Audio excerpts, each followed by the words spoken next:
안녕하세요. 명지대학교 전자공학과 홍상진 교수입니다.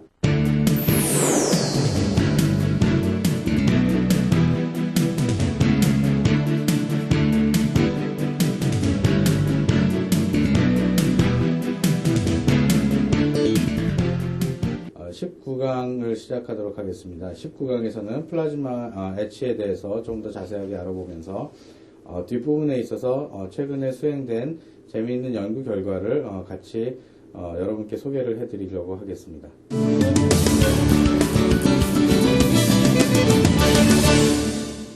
네, 지난 시간에 이어서 플라즈마 파라미터에 대해서 우리가 고려해야 될 몇 가지 사항들을 계속 이어서 설명을 드리도록 하겠습니다.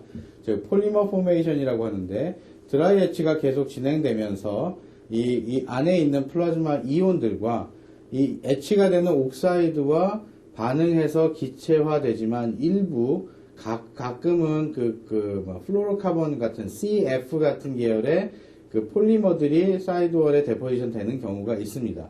또는 일부러 그 깊이 파기 위해서 옆으로 이렇게 다지는 그 개념으로 사이드월에 폴리머를 형성시키고 계속 깊이 파 내려가는 공정이 있습니다.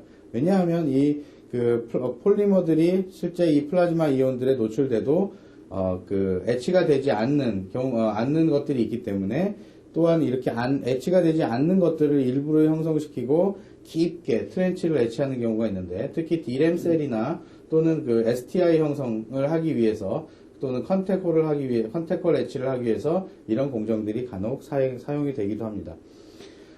또 재미있는 현상은 플라즈마에 의해서 차징 데미지가 생길 수가 있는데요. 저희 이거 예전에 연구를 하면서도 목격을 했었던 것들 중에 하나지만 실제 그림을 보시면 이 사진은 IBM에서 과거에 공정을 했던 겁니다. 즉 이 넓이가 1마이크론, 즉 요 오프닝이 1마이크론이고 대략 여기의 높이가 한 30마이크론 정도 되는 1대3 정도 되는 깊은 홀을 만들어내는 그런 공정인데 1대20이나 1대30 정도 되는데요.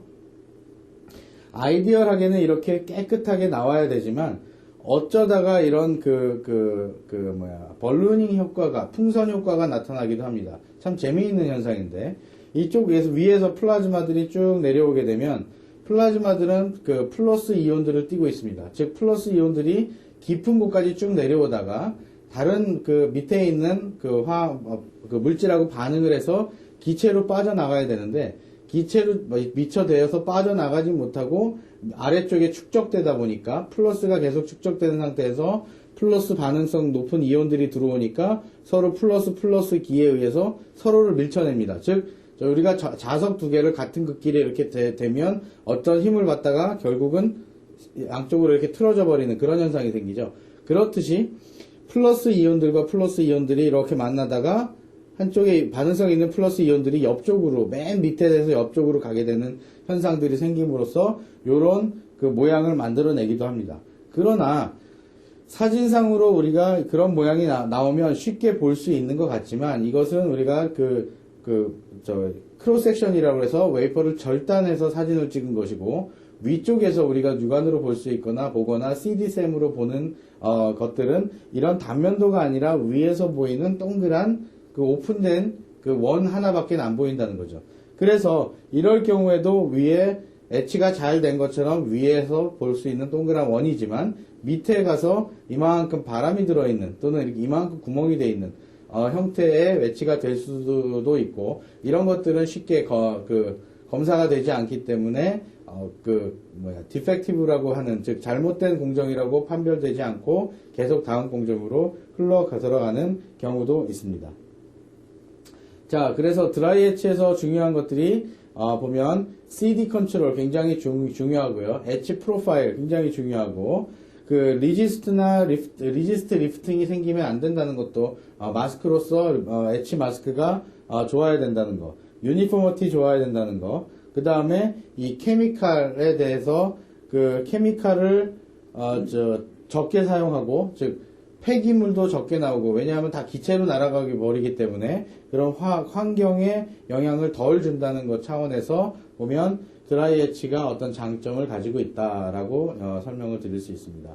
애칭 액션에 대해서 아주 간단하게 말씀을 드릴게요. 복잡하게 말씀드리면 정말 한두 끝도 없는 것이 드라이 애칭 메커니즘이고요. 간단하게 말씀드려서 피지컬 애칭과 케미컬 애칭이 동시에 일어나는 것이 바로 리액티브 아이온 애칭, 즉 드라이 애칭이라고 표현할 수 있습니다. 즉 상대적으로 원자량이 큰 그 플로린 원자들이 무거운 원자들이 바닥을 빵 내리 때리게끔 하는 것이 바로 피지컬 애칭입니다. 즉 이온들이 또 전기적인 힘에 의해서 플라즈마의 구름층으로부터 표면까지 바닥으로 떨어지게끔 만들어서 표면을 약간 손상시키죠. 표면을 손상시킨 이후에 또한 화학적으로 반응하는 기체들을 반응하는 화학적으로 반응이 이루어져서 그 새로운 반응 물질을 만들어서 기체로 만들어 가는 것입니다. 즉, 어나이스트로픽 애칭, 즉, 이런 피지컬 애칭은 굉장히 어나이스트로픽한 애칭의 성격이 강하고요. 케미컬 애칭은 이런 아이소트로픽한 성격이 강하기 때문에, 즉, 화학약품을 사용해서 어떤 이온의 전기적인 힘, 떨어지는 힘에 의해서, 전기력에 의해서 떨어지는 힘이 없는 케미컬 애칭, 즉, 웨대칭의 경우에는 아이소트로픽 애칭이 나올 수밖에 없고, 플라즈마 애칭에서는 일부 피지컬한 형태가 있기 때문에 아이소트로픽 애칭도 만들 수가 있고 테이퍼된 모양도 만들 수가 있고 어나이소트로픽한 모양도 만들 수가 있다는 거죠. 즉 리액티브 아이온 애칭에서는 어떤 플라즈마 파라미터 또는 애칭 장비의 조건들을 잘 조절해 줌으로써 원하는 모양의 어떤 어나이소트로픽 애칭이 조금 더 많이 발생하거나 또는 아이소트로픽 애칭이 더 많이 발생하게끔 환경을 조성해 줄 수 있다는 점이 있습니다. 자, 드라이 애칭이 할 수 있는 드라이 애칭의 어플리케이션은 이렇게 다양하게 있습니다. 즉, 다이일렉트릭 드라이 애칭이 있는데, 다이일렉트릭이라는 것은 유전체, 절연체죠. 절연체로 사용되는 것은 우리가 흔히 실리콘 옥사이드를 말씀드렸는데, 또 한 가지 실리콘 나이트라이드도 있습니다. 최근에 사용되는 고분자 스핀온 카본 같은 경우에 SOC라고 하는 스핀온 카본, 즉 실리콘이 들어가 있는 형태의 고분자, 포토리지스트와 비슷한 형태의 고분자인데 그런 고분자도 다이일렉트릭이 사용이 되지만 흔히 옥사이드하고 실리콘 나이트라이드가 대표적인 다이일렉트릭이고 로우 K 다이일렉트릭도 다이일렉트릭으로 플라즈마 애칭에서 애칭이 가능합니다. 실리콘 드라이 애칭이라고 하면 실리콘 자체를 애칭하는데 우리가 실리콘도 두 가지가 있죠. 폴리실리콘이냐 또는 싱글 크리스탈린 실리콘이냐. 물론 실리콘에는 아모르포스 실리콘도 있지만 세미컨덕터 반도체를 만드는 데는 아모르포스 실리콘을 사용하지는 않기 때문에 물론 요즘에는 하드 마스크로도 아모르포스 카본 레이어를 쓰기도 합니다. 그런데 일반적이진 않으니까. 그래서 실리콘 드라이 애칭도 가능하고요. 메탈 애치도 가능합니다. 즉 메탈 드라이 애치라는 것은 알루미늄에 대한 드라이 애치도 있고 텅스텐도 있고 흔히 가끔 이렇게 물어봅니다. 사람들이 구리 공정을 하기 시작했는데 왜 구리는 드라이 애칭을 하지 않는가라고 얘기를 하는데 구리는 드라이 애칭을 하기가 굉장히 어렵습니다. 물론 이론적으로 가능하고 연구적으로 구리가 드라이 애칭이 될 수 있다는 것을 보여주신 분들이 있긴 하지만 실제 구리라는 것의 액티베이션 에너지, 즉 구리가 활성화돼서 어떤 구리의 이온 형태로 만들어지기 위해서는 굉장히 높은 액티베이션 에너지를 필요로 합니다. 즉 구리를 드라이 애칭하기 위해서는 실제 순수하게 구리를 드라이 애칭하는 것이 아니라 구리를 산화시켜서 산화물을 애칭하는 그런 방법이 적용될 수 있는데 기판의 온도를 대략 200도 이상 올려야 되고 하는 그런 부수 조건들이 필요하기 때문에 실제 반도체를 생산하는 과정에서 구리를 드라이 애칭하는 것은 굉장히 어렵습니다. 그래서 듀얼 데머신 프로세스에서도 보여드렸듯이 애치를 해서 애치백을 하는 것이 아니라 CMP로 나머지 잉여된 부분에 구리를 제거하는 모습들을 보셨습니다. 자, 그 다음에, 어떤 성공적으로 애치를 하기 위해서 우리가 몇 가지를 주목해 봐야 된다라고 하는 점들을 저희 가지고 나왔는데요. 몇 가지 중에, 보면, high selectivity to avoid etching material, that are not to be etched. 즉, selectivity가 좋은 애치가 필요하다. 즉, 그래야 패턴이 점점 더 잘 살아난다. 그래서 과거에는 포토리지스트를 가지고 옥사이드 패터닝을 많이 했었습니다. 그런 소프트 마스크라고 얘기를 하는데요. 즉 포토리지스트가 상대적으로 단단하지 않기 때문에 우리가 소프트 마스크라는 용어를 사용하기도 합니다. 그런데 패턴이 점점 미세화되고 정밀한 패턴을 요구하다 보니까 소프트 마스크가 어려운 경우가 많이 생겼습니다. 특히 미세 패턴을 만들기 위해서는 조금 단단한 하드 마스크가 필요했습니다. 그래서 실리콘 나이트라이드를 가지고 포토리지스트 대신에 실리콘 나이트라이드 단단한 물질을 마스크로 사용해서 SiO2 애칭을 하기도 하고, 또는 가끔 요즘은 아모르퍼스 카본 레이어나 또는 SOG라고 하는 스피논 글래스 같은 형태로 하드 마스크를 만들어서 사용하는 경우도 있습니다. 두 번째, 엣치 레이트 굉장히 좋아야 됩니다. 즉, 엣치는 장비가 굉장히 상대적으로 비싼 장비이기 때문에 엣치가 슬로우하다면, 즉 슬로우한 엣치가 생긴다면 더 같은 양을 생산하기 위해서 더 많은 엣치 장비가 필요하겠죠. 그래서 엣치 장비를 많이 구입하는 것보다 가급적이면 더 빠른 엣치를 해서 다 생산량을 확보하는 것이 중요하다고 얘기할 수 있습니다. 그 공정 차원에서 보면 그 무엇보다도 사이드월의 프로파일이 중요하죠. 사이드월의 프로파일이 얼마만큼 중요하냐. 그 드라이 엣치를 사용하는 이유가 바로 사이드월의 프로파일을 좋게 하기 위해서고요. 필름이 유니폼하게 돼야 된다. 다시 한번 강조드리고, 데미지가 적어야 된다. 강조드리고, 그 다음에 와이드 프로세스 레티튜드라는 것은 프로세스 전반적으로 잘 적용을 할 수 있는 그런 프로세스 이어야 한다라고 이렇게 설명을 드립니다. 자, 그래서 드라이 엣치에서 나오는 크리티컬한 파라미터들이 바로 여기에 있습니다. 이 슬라이드를 여러분께서 잘 친숙하게 하신다면 굉장히 엣치에 대해서 더 큰 그림을 그리실 수가 있을 거라고 생각하는데요. 그 플라즈마 장비의 구성도는 PECVD에서 나온 장비하고 동일합니다. 동일하고, 서브스트레이트에 온도를 가해주지 않고, 위에서 넣는 반응 가스들을 다르게 해주는 것, 또는 압력 조건을 다르게 해주는 것 때문에 엣치나 데포지션의 메커니즘이 서로 달라지는 것인데, 시스템 구성도는 동일한데, 이 엣치와 관련된, 엣치 시스템과 관련된 그 여러 가지 그 섹터들이 있는데요. 장비 파라미터들이 있습니다. 즉, 이 엣치 장비를 운용하기 위해서 이런 장비 파라미터를 운용하는데, 안에 보면 장비의 설계, 즉, 체인버가 어떤 모양으로 설계되어 있는지, 부피는 얼마인지, 볼트는 어느 위치에 박혀 있는지까지도 바로 이 플라즈마 애칭에 영향을 주는 것으로 알려져 있습니다. 실제 주고요. 이 소스 파워라고 하는 부분은 이 RF 파워를 가하는데 파워의 용량이 얼마만큼 되느냐, 파워의 주파수가 얼마만큼 되느냐, 매처도 마찬가지로 같이 연결되어 있는데 매처가 얼마만큼 매칭 능력이 있느냐, 빨리 따라가느냐, 매칭이 틀어졌을 때 빨리 매칭을 따라가느냐 안 따라가느냐 하는 부분들하고요. 소스 프리퀀시 말씀드렸고, 프레셔, 안에 있는 압력이 얼마만큼 영향이 있느냐, 즉 프레셔가 낮은 것과 높은 것은 안에 있는 반응 가스가 많은 것과 적은 것을 의미하고, 이 가스 플로우의 메커니즘에 따라서 또는 안에 가스 리액션에 따라서 엣치가 되는 경우에 전부 다 영향을 받습니다. 또한 온도, 서브스트레이트 템퍼레처 온도, 우리가 항상 엣치를 할 때는 보통 20도 이하, 19도, 18도 정도로 낮은 온도를 유지하려고 합니다. 즉, 이 온도가 높아지면 엣치는 잘 되긴 하지만 엣치 유니포머티가 좋아지지 않습니다. 그래서 온도는 가장 낮은, 가장 적절한 온도에 유지를 하려고 노력을 하는데, 문제는 위에서 이온들이 내려와서 충돌이 일어나서 굉장히 큰 바이어스로 충돌이 일어나기 때문에 이 표면에서는 충돌로 인한 열 에너지가 발생합니다.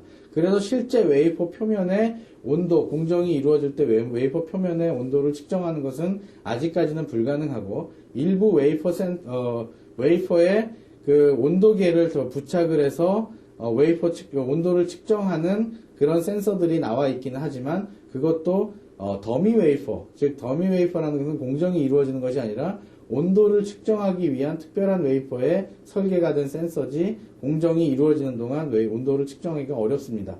그래서 실제 그 온도도 엣치 메커니즘에 굉장히 중요한 영향을 미치고 있고요.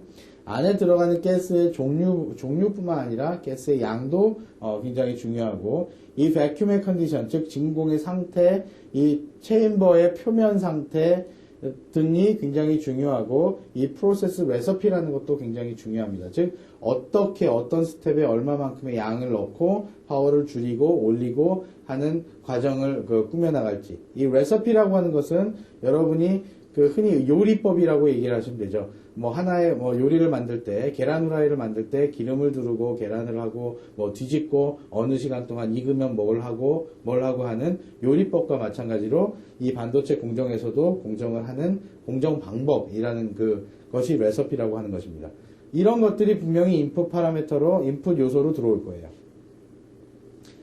또한 플라즈마라는 아주 재미있는 그런 현상들이 있는데 굉장히 어렵습니다. 이쪽에는 물리와 화학이 많이 들어가 있는데 안에서 간단하게 살펴보면 플라즈마 서피스 인터랙션이라고 해서 플라즈마가 자체 이온들이 서로 반응하는 것들 또는 플라즈마가 표면에 있는 물질과 반응하는 그런 동작 메커니즘을 고려해 보면 이 표면에 어떤 물질이 있느냐 또는 그 다음 레이어에 어떤 것들이 있느냐, 표면의 온도가 어떠느냐, 표면의 그 전기적인 charge, 즉 전기적인 에너지를 얼마만큼 가지고 있느냐, 표면이 어떻게 생겼느냐, 뿐만 아니라 플라즈마가 자체가 가지고 있는 그 구름입니다. 플라즈마라는 것은 결국은 이온화된 가스가 구름처럼 떠 있는 건데 그 이온화된 가스가 얼마만큼의 전위차를 가지고 있느냐, 전압을 가지고 있느냐, 또는 이온을 형성하기 위해서 떨어져 나온 전자들이 얼마만큼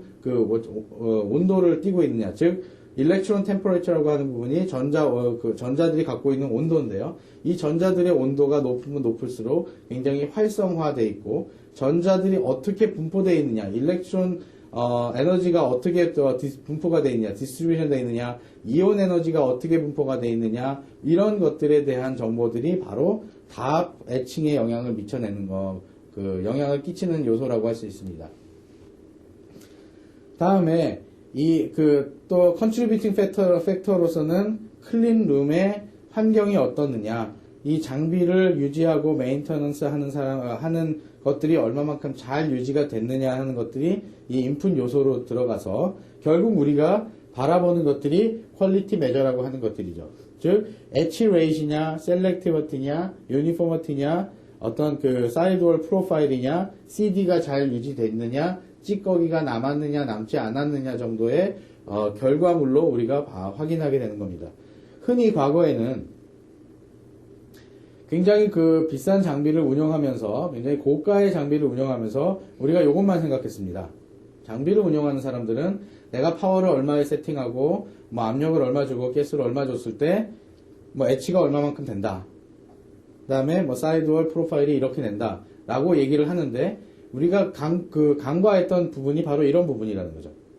즉 진짜 영향을 미치는 것들은 장비에서 얼마만큼 세팅을 했느냐가 아니라 실제 플라즈마가 어떻게 작용했느냐라는 건데 이런 부분은 사실 고려하지 않고 나는 장비만 사실은 따졌다는 거죠.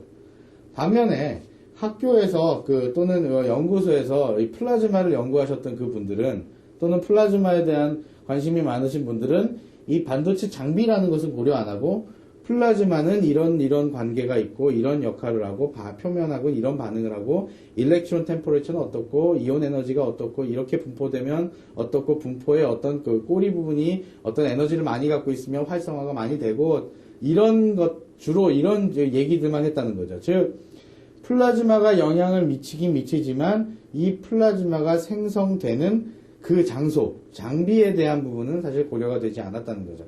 그래서 최근 그런 것들이 이슈가 돼서 반도체에서는 반도체를 제조하는 분야에서 이 장비 부분과 플라즈마 부분이 어떻게든 같이 엮어져서 잘 해석돼야 된다는 그런 개념들이 나오기 시작하고 있고요. 또한 한편으로 이 플라즈마와 장비도 중요하지만 평소에 장비가 어떻게 유지되고 관리되는지도 굉장히 중요한 요소로 파악이 되고 있습니다. 그래서 결국은 저는 이렇게 주장을 하는데요. 성공적으로 엣치가 잘 되려면, 다른 말로 얘기하면 엣치에서 실패하지 않기 위해서는 바로 이러한 것들이 만족돼야 되는데, 이러한 엣치 피처들이 만족되기 위해서는 바로 엣치 장비가 잘 파라미터들이 조절돼야 되는 레시피를 잘 만들어야 되고 플라즈마에 대한 이해도 잘 돼야 되고 장비 관리가 잘 돼야 된다. 왜 제가 엣치에서만 이렇게 특별한 말씀을 드리냐면 엣치는 정말 한번 잘못하면 고칠 수가 없는 공정이라고 말씀을 드렸습니다. 여태까지 모든 사람들이 굉장히 많은 부서에서 노력해서 만들어 온 결과가 엣치를 한번 잘못함으로써 웨이퍼를 버려야 되는 상황이 생긴다면 그건 정말 있어서는 안 될 상황이죠. 그래서 더욱더 엣치가 다른 공정들보다 강조가 되고 강조를 하고 싶은 공정이라는 말씀입니다. 자, 그래서 결국 어플리케이션을 다시 돌아가서 어플리케이션에 대한 그림으로 몇 가지를 좀 설명을 드리고 나머지 최근에 연구된 상황을 여러분께 좀 소개를 좀 해드리려고 합니다. 자, 아까 말씀드렸듯이 다이렉트릭 엣치 부분은 화학식으로 몇 가지 가스를 설명드렸는데 실리콘 드라이 엣치에 대해서 좀 설명을 드릴게요. 아까 이 부분이 제일 처음에 강의를 시작하면서 엣치 부분에서 게일 옥사이드 패터닝을 만들었던 부분이고요. 그 위에 게이트 패터닝을 하기 위해서 그 실리콘 엣치가 이루어질 수 있죠. 즉 게일 옥사이드가 있는 부분에 폴리실리콘으로 전체를 덮고 포토리소그래피로 패터닝을 해서 이 위에를 보호하고 나머지를 전부 다 에칭을 하게 되면 바로 이 게이트 패턴이 만들어지게 되는 것이고 바로 이것이 폴리실리콘 게이트라고 하는 것입니다. 그 밑에 게일 옥사이드 부분이 있죠. 특히 우리가 게이트라고 하는 부분은 이 채널 랭스라고 표현을 하는데 이 부분이 바로 길이, 랭스라고 표현합니다. 즉 게이트의 길이가 얼마냐, 즉 우리가 0.18이냐 0.13이냐 90나노냐 45나노냐 라고 하는 얘기가 바로 이 게이트의 크기를 의미한다고 보시면 됩니다. 자, 폴리실리콘 게이트 엣치 프로세스 스텝은 이렇게 됩니다. 처음에 브레이크트루 스텝이 있습니다. 처음에 폴리실리콘 엣치기 하기 위해서 실리콘이라는 것은 항상 산소와 만나면 반응이 일어나죠. 그래서 산소가 항상 없을 수는 없습니다. 그 대기 중에든 어떤 장비 속에서도 산소가 있는데 아주 얇은 산화막이 생기게 되죠. 산화막이라는 것은 폴리실리콘하고 옥사이드가 만나서 실리콘 옥사이드니까 더 이상 그것이 폴리실리콘이 아니라는 거죠. 즉 다른 물질입니다. SiO2가 있기 때문에 최초의 네이티브 옥사이드를 없애는 부분들 또는 오염물들을 없애는 그런 공정이 수행되고요. 두 번째 메인 엣치 스텝이라는 것은 이제 진짜 폴리실리콘을 엣치해 나갈 거예요. 맨 표면에 있는 부분에 옥사이드를 없애고 두 번째 폴리실리콘을 쭉 엣치해 나가고 맨 마지막에 오버 엣치 스텝을 간단하게 가져갑니다. 즉 오버 엣치라는 것은 remaining residue, 표면에 여기저기 군데군데 남아있는, 엣치는 끝까지 됐을 수 있겠지만 표면에 군데군데 남아있을 수 있는 폴리실리콘 찌꺼기들을 다 없애서 청소하는, 클리닝하는, 그래서 오버 엣치 스텝까지 적용을 하면 게일 옥사이드에는 영향을 미치지 않고 폴리실리콘만 그대로 남아있는, 그래서 이전 슬라이드를 다시 한번 보여드리면 바로 이런 모양으로 엣치가 될 수 있게끔 만드는 것이 바로 게일 옥사이드 엣칭입니다. 폴리실리콘 엣치입니다. 죄송합니다. 그래서 결국은 이런 모양으로 레지스트가 있고 폴리가 있고 요 밑에 있는 게일 옥사이드 부분이 있는데 게일 옥사이드 부분까지 살짝 엣치를 한 다음에 나머지 이 부분은 이제 포토리소그래피를 통해서 다시 지우게 되는 공정을 하게 되면 바로 게이트가 다 만들어지는 공정이 완성됩니다. 자, 실리콘 트렌치 에칭이라고 얘기를 하는데 보통 STI, 셜로우 트렌치 아이솔레이션을 만들 때 트렌치 에칭을 하거나 아니면 커패시터 셀을 만들 때도 트렌치를 만들기도 하는데 바로 트렌치는 이런 것이 있습니다. 이런 모양들이 트렌치고요. 아주 좁고 깊게 파는 것이 그 트렌치 에칭입니다. 그래서 트렌치 에칭에서는 깊게 파기 위해서 사이드월 패시베이션을 하기도 하는데요. 제가 아까 말씀드렸던 폴리머를 일부러 형성시키면서 계속 엣치를 해 나갑니다. 그리고 나서 엣치가 다 끝난 다음에 폴리머를 따로 없애주는 공정을 추가하게 되면 바로 이런 트렌치 엣칭을 할 수가 있습니다. 그래서 플라즈마 드라이 엣칭을 하는데 셜로우 트렌치가 있고 딥 트렌치가 있습니다. 셜로우 트렌치라는 것은 얇고 얇은 트렌치, 셜로우 트렌치 아이솔레이션이라는 것은 이 트렌치가 깊지 않은 그런 아주 깊지 않은 트렌치 같은 경우에는 플로린 가스를 사용하면 되지만 아주 깊은 트렌치를 만들 때는 클로린이나 브로마인 계열의 가스를 사용한다. 즉 CCl4나 아니면 HBr 같은 그런 가스를 사용하면 그 트렌치를 엣칭할 수 있다라고 하고요. 마지막으로 이제 메탈 엣치를 좀 설명을 드릴게요. 메탈 엣지는 사실 알루미늄 같은 경우에 흔히 메탈 엣지를 많이 사용했었습니다. 즉, 알루미늄은 쉽게 산화되고 쉽게 부식될 수 있기 때문에 클로린 계열, 즉, 염소 성분이 있는 가스로 에칭을 하면 쉽게 알루미늄 에칭이 될 수 있었는데, 그리고 셀렉티버티도 굉장히 좋고 CD 컨트롤에서 좋았습니다. 그런데 카퍼로 전향이 되면서 카퍼는 드라이 에칭에서 잘 되지 않는다는 것 때문에 아직도 드라이 에칭 메탈 엣지가 뭐 많이 사용되진 않고 있지만 하나의 예를 들어서 텅스텐 엣지백을 설명을 드리겠습니다. 텅스텐 엣지백은 우리가 어디에 사용됐었죠? 그렇죠.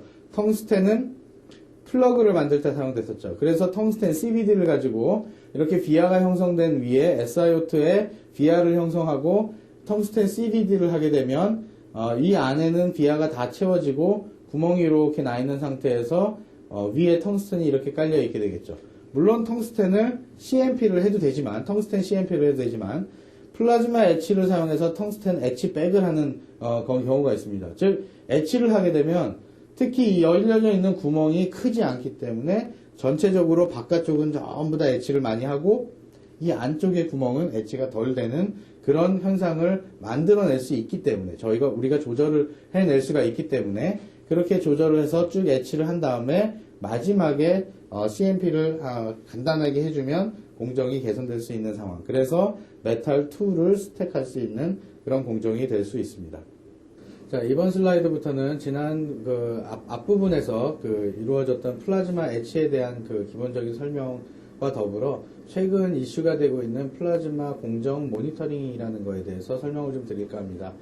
최근 한 2, 3년 전부터 플라즈마 공정은 잘 진행되는데 정말 플라즈마 공정이 한번 잘못 진행되면 복구할 수 없다는 단점 때문에 플라즈마 공정이 얼마만큼 잘 진행되는지 모니터링하는 그런 기술들의 수요가 있었습니다. 그래서 그 기술 수요에 맞춰서 플라즈마 공정을 잘 모니터링하고 또는 공정을 진단하는 그런 진단 기술들이 많은 부분 개발되고 있는데 그 개발되는 일환으로 제가 이제 수행한 연구 중에 관련된 연구가 있어서 여러분들께 간략하게 좀 소개를 좀 드리려고 합니다.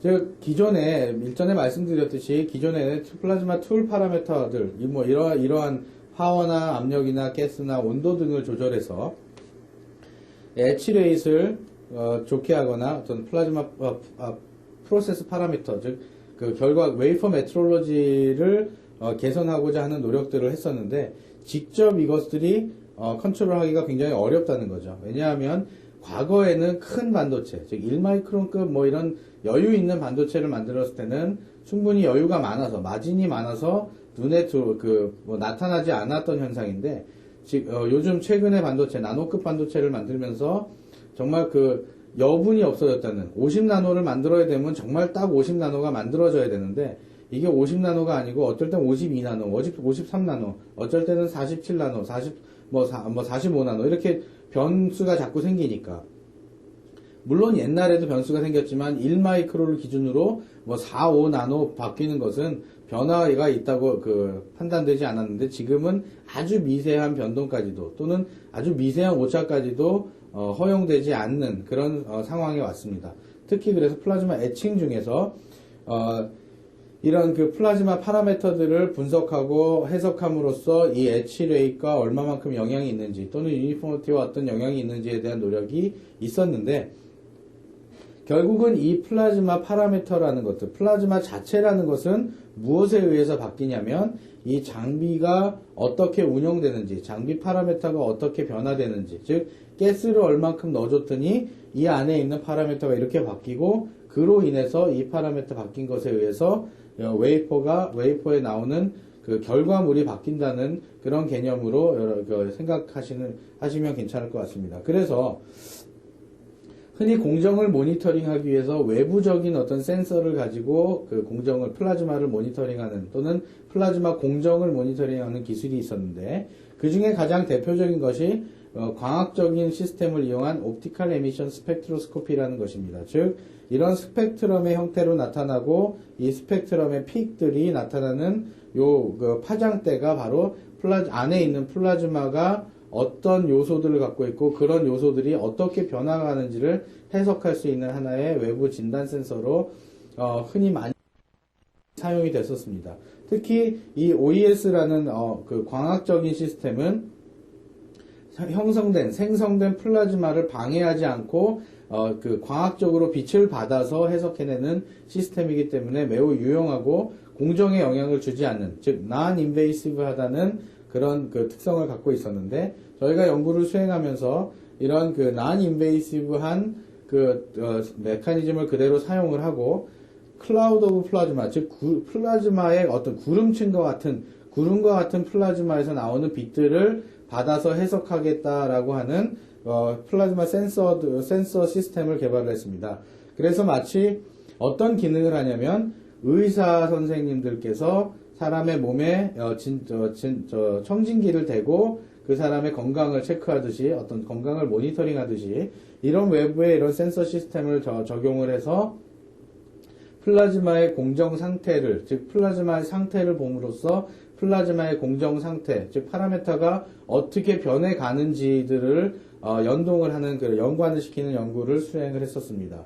그 연동되는 그 시스템을 만들고 그런 연구를 수행하게 된 배경은 다음과 같습니다.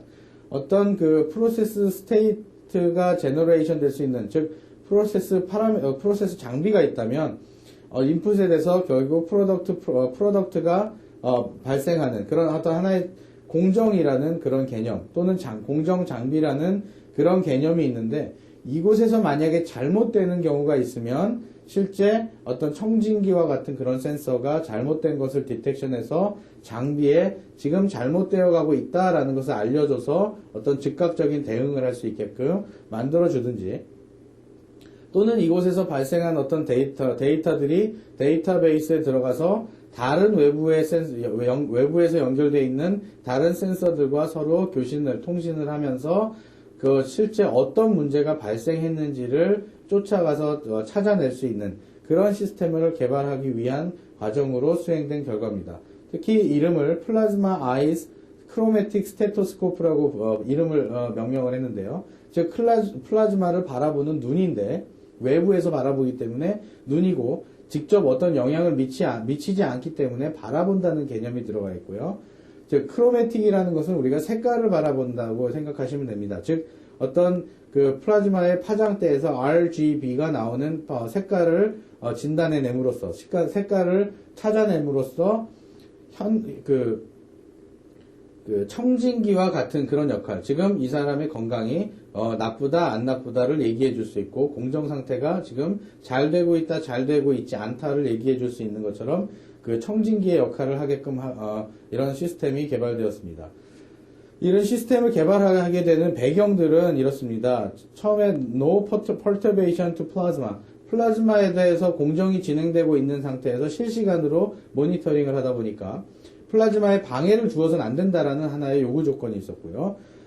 또 매우 민감해야 된다. 즉 아주 미세한 플라즈마의 변화에도 변화를 검출할 수 있어야 된다. 즉 아주 조금 플라즈마가 변화한 것에 있어서 실제 웨이퍼상에 애치되는 결과가 달라지기 때문에 변화가 없이 가는 것이 가장 중요하지만, 플라즈마가 변화가 됐다는 상태를 바로 즉시에 알아내서 다른 센서들과 연동이 돼야 되기 때문에, 또 Fab Automation Friendly라고 되어 있는, 즉 이 센서가 스탠드얼론이라는, 즉 독립된 센서로도 존재하지만 그 기존의 Fab의 그 데이터베이스와 연동이 되고 자동화 시스템과 연관이 되어서 이것이 어떤 이상이 진단이 되면, 이상이 검출이 되면 바로 장비에 알려주거나 어떤 데이터베이스 시스템에 알려주어서 다른 액션이 자동적으로 취해질 수 있게끔 돼야 된다라는 세 가지 요구 조건이 있었고, 그래서 이런 시스템이 하게 되는 일은 플라즈마 프로세스, 즉 플라즈마 공정이 어떤 변화가 있느냐를 디텍션하고, 사람과 컴퓨터를 연결시키고, 또는 장비와 컴퓨터를 연결시켜주는, 또는 장비와 그 오퍼레이터, 즉 작업자들 또는 엔지니어들과 연동을 시켜주는 그런 기능들을 해서 결국은 Fab의 Productivity 또는 FDC라고 하는 Fault Detection and Classification, 문제가 생겼을 때 문제를 찾아내고 그 문제가 무슨 문제였다라고 정의해 줄 수 있는, 정확하게 얘기해 줄 수 있는 그런 능력들을 향상시킬 수 있다라고 판단이 되었었고, 그렇게 해서 시스템이 개발됐습니다. 기본적인 메커니즘은 어떤 RGB의 색 수차를 이용하는 것인데요. 이 RGB라는 것을 조합해서 만들어내면 HSL이라는 또 다른 형태의 정보로 표현을 할 수 있습니다. 즉, Hue, Saturation, 그 다음에 인덱스라고 하는, length라고 하는 부분인데요. 또는 value라고 표현할 수 있습니다. 오른쪽의 그림을 보면 색깔이라는 것은 hue라는 형태로 색깔이 표현되고, saturation이라는 것은 얼마만큼 그 색이 흰색에 가까운지 아니면 진한 원색에 가까운지, 그리고 그 색의 값이 어두운 색인지 밝은 색인지, 즉 명도 채도로 표현을 하게 되었을 때 우리가 어떤 유효한 정보를 얻을 수 있었습니다. 그래서 이러한 장비를 이용해서 어떤 이 플라즈마 공정들에 대한 실험을 진행했었고요. 압력과 또한 그 프레셔와 가스에 대한 성분들을 변화시켜가면서 이 반응성을 보았었는데, 센서의 반응성을 보았었는데, 즉 세츄레이션 부분에 있어서 어떤 파워가 변했을 때 세츄레이션 부분이 많이 변화됐다는 것을 알 수가 있었고, 또한 압력이 변했을 때도 이 세츄레이션 값이 많이 변했다는 것을 알 수 있고, 그 다음에 이 가스가 양이 변함에 따라서도 이 세츄레이션 값이 많이 변한다는 것을 알 수가 있었습니다. 즉, 어떤 이 세츄레이션 값을, 여기서는 이제 세츄레이션이 브라이트니스가 되겠네요. 브라이트니스가 사실은 이제 변했었고요. 이쪽에서는, 그, 세츄레이션 값이 변했었고, 이쪽에서도 휴와 그 브라이트니스 값이 이제 변한다. 어떤 이 RGB에서 만들어내는 그 새로운 조합들이 변화된다는 것을 알 수가 있었었고요. 그로 인해서 이런 그 실험 결과를 바탕으로 조금 더 현실적으로 양산 장비, 즉 대량 생산할 수 있는 그 장비에 200mm 그 웨이퍼 장비에다가 설치를 하고 실험을 했습니다. 즉 그 대전의 카이스트에 있는 그 나노 종합팹이라고 하는 그 곳에 가서 실험을 한 결과인데요. 파워를 변동시킴에 따라서 어떤 값이 일정하게 변한다라는 걸 알 수 있었고, 즉 그 말은 우리가 이 센서 값을 모니터링하면서 파워 부분이 변했다 안 변했다라는 것을 알 수가 있었고, 또한 특별하게 OES 시스템으로 바라봤을 때 일치하게 그 변하는 것들을 알아볼 수가 있었습니다. 그래서 실험한 결과를 간단하게 좀 설명을 좀 드리면, 이 시간이 지남에 따라서 파라메터들을 막 변화를 시켰는데요. 장비 파라메터의 파워 부분을 변화를 시켰습니다. 즉 400W, 450W, 500W로 계단식으로 변화를 시켰는데, 그와 마찬가지로 센서에서도 그 변화가 있었다는 것을 굉장히 시간이 변하자마자 변화가 있었다는 것을 효과적으로 검출할 수가 있었고요. 그것을 서머리에서 보여드리면, 어떤 장비에서 바텀 파워를 변화시켰을 때, 아래쪽 하부 파워를 변화시켰을 때도 정확하게 일치하진 않지만 이 변화된 변화량을 따라갈 수 있었다라는 걸 보여주고 있고요. 오른쪽에 있는 압력을 변화시켰을 때도 마찬가지로 압력이 변화가 돼서 플라즈마의 조건이 바뀌었다라는 것을 우리가 센서로 확인할 수가 있었고요. C4F8이라는 가스의 종류를 변화시켰는데, 가스의 종류를 변화시킴에 따라서 가스의 종류가 아니라 가스의 양을 변화시킴에 따라서 아주 굉장히 소량 변화를 시켰죠. 1SCCM, 즉 체인버가 굉장히 큰 상태에서 1SCCM 정도 가스가 변했다는 얘기는 굉장히 소량의 가스가 변했는데, 가스의 양이 변한 것도 우리가 이 변한 양을 아주 민감하게는 아니지만 변하는 것들을 단계적으로 다 따라가서 보여주고 있다. 변하는 것들을 검출할 수 있다는 능력을 보여주고 있고요. 마찬가지로 CH2F2라는 가스를 변화시켰을 때도 그 변화하는 그 것들을 어느 정도 따라갈 수 있다라는 것을 나타내고 있습니다. 특히 이 가스의 변화에서는 장비의 구조상 가스의 유량을 변화시키면 그 유량이 변화되는 데 부분에 MFC라는 Mass Flow Controller라는 부분이 있습니다. 가스의 유량을 조절하는 부분이 있고, 실제 그 유량이 조절되는 부분이 열리게 되고 그 이후에 가스가 주입되는데, 바로 장비에서는 가스를 바꿔라라는 명령을 MFC에 전달을 해주고 MFC부터 공정이 이루어지는 프로세스 체인버까지 배관으로 연결이 되어 있기 때문에 이 배관에 연결돼서 실제 변화되는 가스가 공정에 영향을 미치게 되기까지는 약간의 시간이 걸립니다. 그래서 여기에서 나타나는 딜레이들, 약간의 늦게 그 반응이 나타나는 것들이 너무나 당연하게도 장비에서 어떤 그 값을 바꾸라는 명령이 있은 후에 실제 가스가 공정에서 들어와서 바뀐 상태가 바로 시간에 대한 딜레이라는 부분이고, 이 센서를 사용해서 그런 딜레이들을 관찰할 수 있었다는 것도 어떤 유의한 정보죠. 그리고 나서 나노팹이라는 곳에 나노종합팹에서 또한 세 번째 실험을 계속 반복을 했었습니다. 즉 세 번째 실험에서는 저희가 원하는 대로 레시피를 바꾼 것이 아니라 엔지니어가 오류가 나는 그런 상황을 가상을 하고 저희 실험하는 사람들은 전혀 모르는 상태로 그 엔지니어가 알려주지 않고도 값을 막 변화를 시켰습니다. 그리고 그 값을 변화되는 정도가 바로 여기에 나타나고요. 값이 변화되는 폭이 굉장히 적습니다.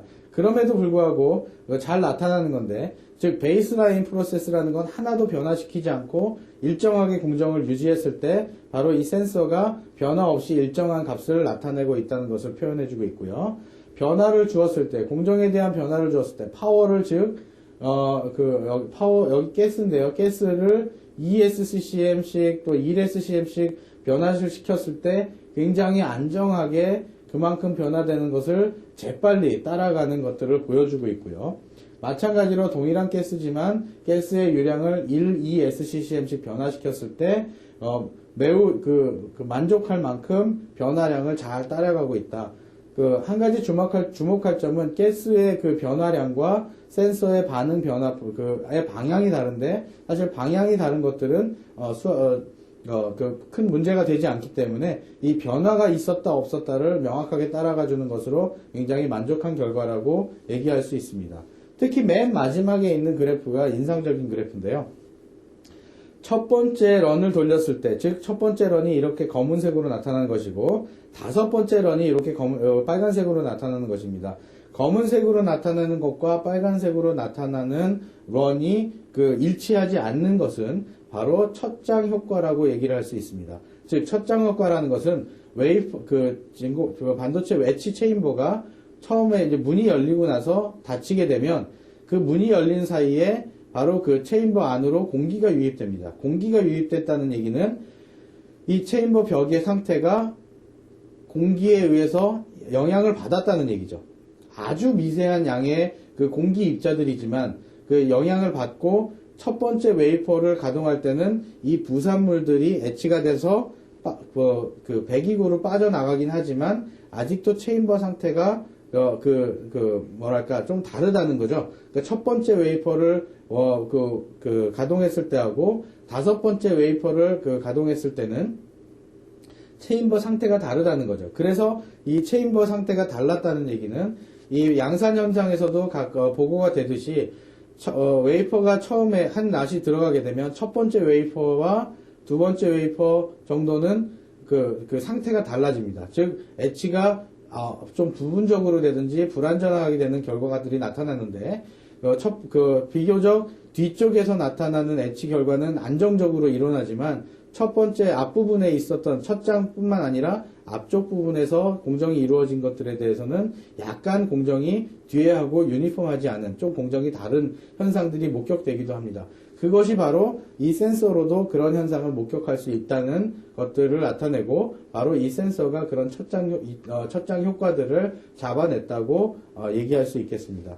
그래서 확대해보면 첫 번째 런과 다섯 번째 런이 이렇게 달랐던 것은 첫 번째 런이 수행되면서부터 etch가 되는 바이 프로덕트, 부산물들이 체인버에 달라붙어서 결국은 몇 장이 지나서야 이제 프로세스가 굉장히 안정화됐다라는 것을 나타내주고 있습니다. 자, 이것으로써 이번 etch 강의를 마치도록 하겠는데요. 플라즈마 etch라는 것은 굉장히 어렵고도 복잡한 메커니즘이 많이 포함되어 있는 그런 부분입니다. 그래서 여러분들이 공부하실 때에는 아주 어렵고 복잡한 내용들은 사실은 담지 않고 공정의 플로우를 이해할 수 있는 맥락에서만 여러분께 설명을 드렸습니다. 그러나 오늘 강의 드린 etch는 플라즈마 etch 부분에서 너무나 그 기초적인 단계이고 초보적인 부분이기 때문에 여러분들이 플라즈마 etch에 대해서 관심이 있으신 분들은 별도의 그 공부를 해주셨으면 하는 것이 바람이고요.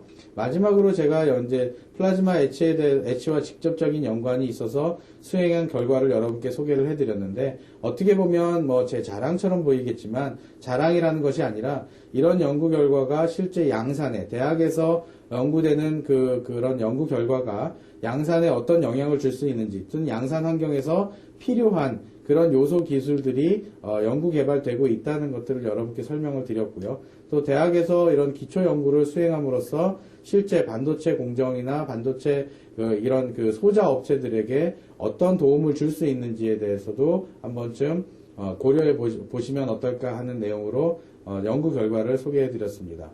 자, 이상으로서 제 19강 플라즈마 etch, 드라이 etch에 대한 강의를 마치도록 하겠습니다. 감사합니다.